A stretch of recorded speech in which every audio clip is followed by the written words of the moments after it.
धनंजय मुंडे मुख्यमंत्र्यांच्या भेटीला सह्याद्रीवर आलेले आहेत। भुजबळ, अजित पवार सुद्धा मुख्यमंत्र्यांच्या भेटीला आलेले आहेत। शिवाय सुनील तटकरे सुद्धा सोबत आहेत अशी माहिती समजते।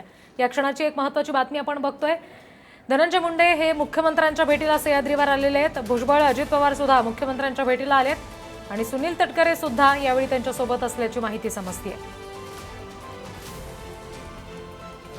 नेमकी आता ही भेट कशा संदर्भात आहे हे जाणून घेणं फार महत्त्वाचं असेल। थेट मुख्यमंत्र्यांच्या भेटीसाठी हे नेते आलेले आहेत। धनंजय मुंडे मुख्यमंत्र्यांच्या भेटीला सह्याद्रीवर आले, त्याचबरोबर छगन भुजबळ, अजित पवार सुद्धा मुख्यमंत्र्यांच्या भेटीसाठी आले आणि सुनील तटकरे सुद्धा सोबत आहेत अशी माहिती समजते। आणखी तपशील घेऊया प्रतिनिधी संदीप राजगोळकर यांच्याकडून। संदीप, कशासाठी नेमकी ही भेट आहे असं म्हणता येईल?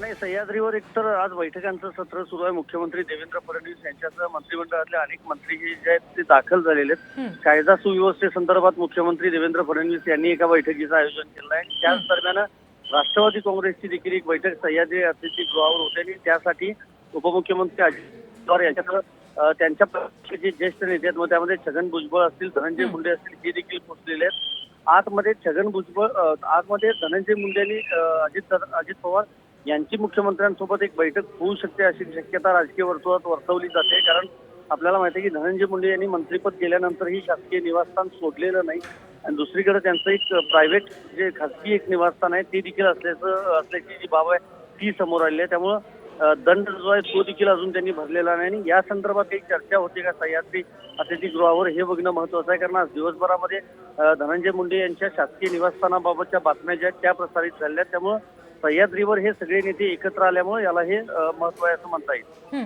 जी संदीप, धन्यवाद दिलेल्या माहितीसाठी।